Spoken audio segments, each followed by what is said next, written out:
If you want to practice all of the new PTE questions using artificial intelligence on an online portal that has a similar marking to your real PTE exam, head over to masterpte.com.au to create a free account. Here, you can practice all 4 sections separately and receive instant feedback for all of your speaking, writing, reading, and listening. You can also view and compare your answers with others who have already succeeded in achieving a high score. Download 9090 Band's template for speaking, writing, and listening. Take mock test, receive instant result, overall feedback, and in-depth analysis which helps you pinpoint exactly where you lose points. masterpte.com.au, the best PTE practice software in the world. The UK population has doubled over the last 140 years, reaching a new high of 66 million people in 2017. We project there to be almost 73 million people in the UK by 2041. This growth is due to there being more births than deaths and more people moving to the UK than leaving. As well as growing, the population is also aging. From looking at past patterns, we project that more than a quarter of UK residents will be aged 65 years or over within the next 50 years.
Ecological footprint accounting measures the demand on and supply of nature.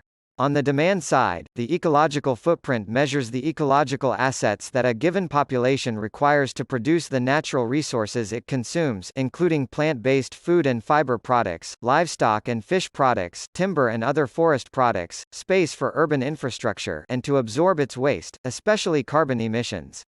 The ecological footprint tracks the use of 6 categories of productive surface areas: cropland, grazing land, fishing grounds, built-up land, forest area, and carbon demand on land. On the supply side, a city, state or nation's biocapacity represents the productivity of its ecological assets, including cropland, grazing land, forest land, fishing grounds, and built-up land. These areas, especially if left unharvested, can also absorb much of the waste we generate, especially our carbon emissions.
Some years ago, a group of academics from different disciplines recognised the necessity of studying conflict as a phenomenon. They were interested in the distinct properties of conflict as it occurred in international relations, national politics, industrial relations, communities, or even in the domestic setting. These academics believed that approaches from different disciplines could be applied to the study of conflict with a view to better understanding its causes, effects, and solutions. As a result, research groups developed, and universities and academic journals began to publish papers on conflict theory, as it came to be called. Unfortunately, many other academics didn't welcome this new discipline. They couldn't reconcile it with traditional scholarly practices because it had both a practical nature and an analytical approach. Nevertheless, the new discipline continued to develop, and the field grew and spread, and conflict theory now has the same prestige as other academic areas of research and study, despite the early criticism it attracted.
So there are two theories for how the gas giants formed. One is the same theory I showed you just now, core accretion, right?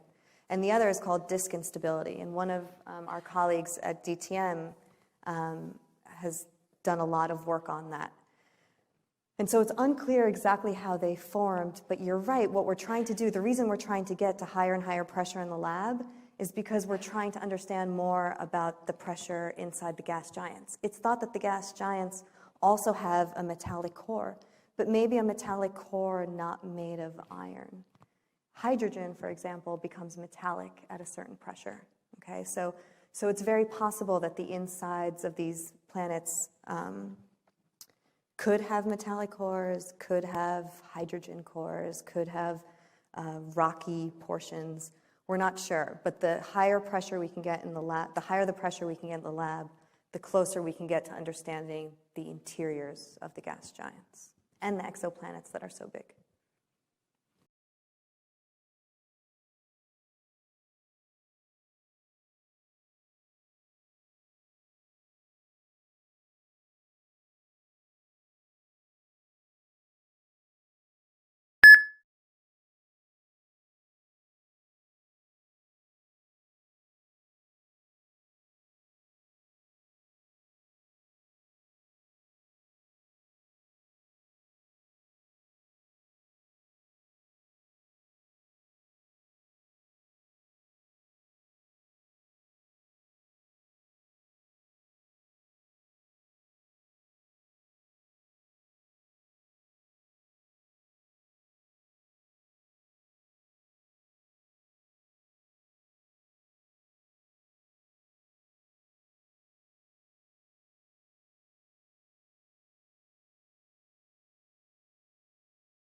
Infinity is a perplexing idea which basically refers to something that grows without bound.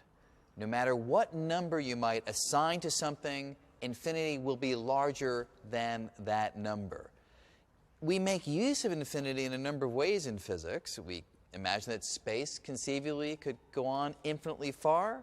We imagine that in principle the universe could go on for an infinite amount of time. But in our calculations, if infinity turns up as the answer to something that we could directly measure with a piece of equipment, then we know that our calculation must be wrong. And we have used that as a diagnostic over many decades to tell us if you find infinity popping out of your equations for something you can measure, you better go back, think about those equations, modify them in some way in order to get a finite answer, as that's the only kind of answer that we could ever directly measure.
As physicists try to explain the masses of particles, they found that if they just tried to inject the mass into the mathematical equations in the most straightforward way, just put a parameter for the mass of a particle right into the math didn't work.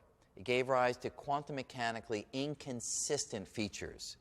So it was recognized that you needed to have a more subtle way of introducing mass into the equations that would not spoil the fundamental symmetries, but yet would allow the particles to have different masses. You see, fundamentally, the idea is that all particles begin life as being massless. There's a high degree of symmetry associated with that. All of the particles have the same mass, 0. How do you inject mass without spoiling that symmetry, which is vital for the equations to make sense? The Higgs field does that. By immersing everything in this bath, this molasses-like bath, it turns out that the equations allow you to have your cake and eat it. The fundamental symmetries are deeply preserved, and yet the way in which the particles move, experiencing different resistance-like drag force, allows them to have different masses.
Machiavelli lived from 1469 to 1527.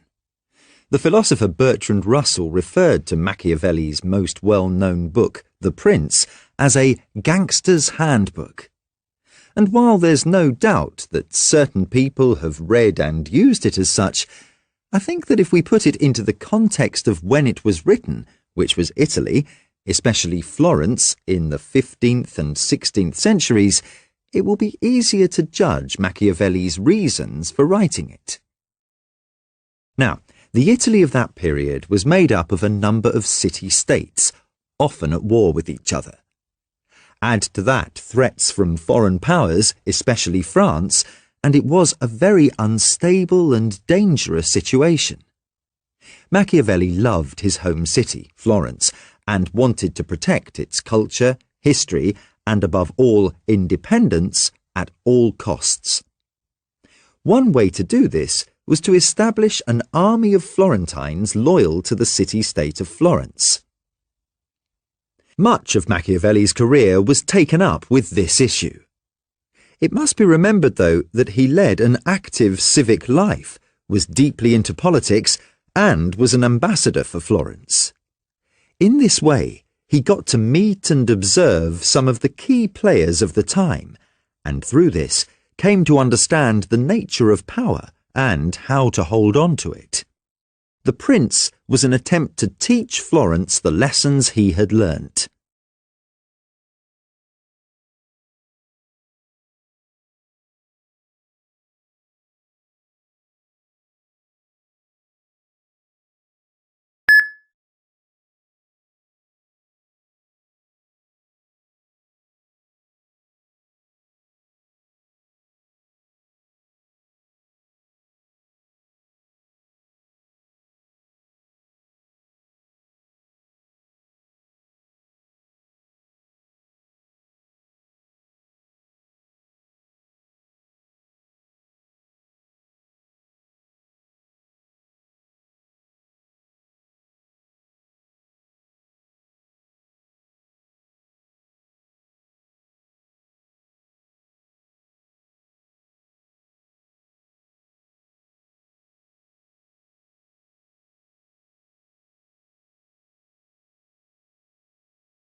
We appear to take it as a rule, or as a law of nature, that each species is adapted to the climate of its own home.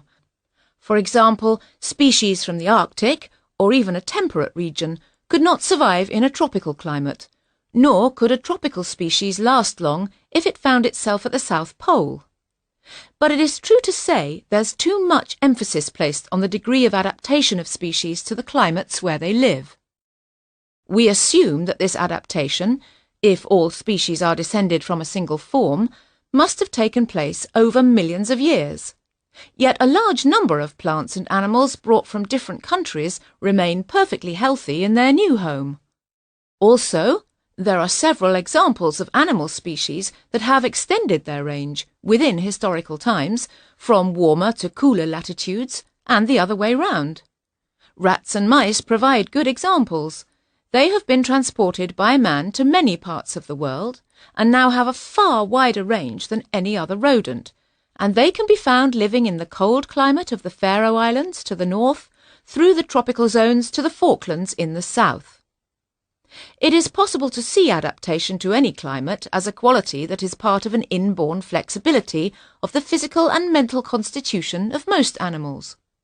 Therefore, the ability to survive in the most different climates by both man and his domestic animals, and the fact that elephants once existed in an ice age while living species live in tropical areas, should not be seen as deviations from the rule, but as examples of this flexibility being brought into action under particular circumstances.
I suppose more and more people are starting to see graffiti as a form of art. Now, there are still many who would beg to differ, and they'd point to the destructive scribblings that we see on our bus shelters and our public buildings.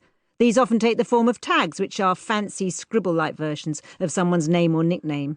Tags generally have no aesthetic appeal, and they are the scourge of the high street shopkeeper in many a town. I can certainly see where the shopkeepers and property owners are coming from. But the fact is, graffiti has been around for a very long time indeed. People left their mark on cave walls back in prehistoric times, and it's been found too on ancient monuments in Egypt and Rome. But New York-style graffiti, which is really the forerunner of a lot of the graffiti that's getting done now, New York graffiti took off in the late 1960s. That's when the advent of the spray can allowed the humble tag to evolve into more complex styles. In the mid to late 70s, subway trains became the new forum for graffiti artists to display their skills. For many young people, it became a medium to express their disillusionment with a system from which they felt excluded. Now, of course, the art establishment embraces graffiti artists, and some of these artists have actually taken on cult status.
The brand is the talent. And let's stick with that sports analogy. The answer is you can spend $450 million on a stadium, but if over a 10-year period the player talent's no good and there are more losses than there are wins, there are going to be a lot more empty seats than there are full ones, right? no matter how good the marketing is, and no matter how beautiful the stadium is. The brand is the talent. Benison Biederman again. The leaders of great groups love talent and know where to find it. They revel in the talent of others. Only in the stupid world of business and government do we promote the best accountant to the head of the accounting department, the best salesman to the head of the sales department, the best trainer to the head of the training department. You don't do that in sports, right? The definition of most of our coaches at the professional level is they were second-rate or marginal players who were brilliant students of the game and people. That is, they were good. What are leaders good at doing? Leading. There was a guy when I was a kid, Yale University used to win the NCAA swimming championships year after year after year. And I've never seen this proven, but it sure doesn't surprise me. There was an interesting thing about their coach. He couldn't swim, but he could sure as heck motivate swimmers. And that's the point, isn't it? There's a thing called leadership.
you want to practice all of the new PTE questions using artificial intelligence on an online portal that has a similar marking to your real PTE exam, head over to masterpte.com.au to create a free account.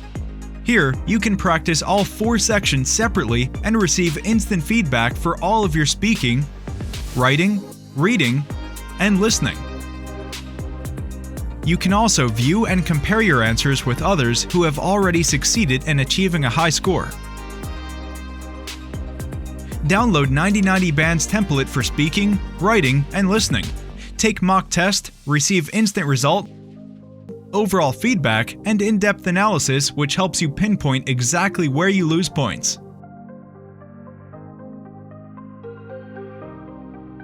Masterpte.com.au, the best PTE practice software in the world.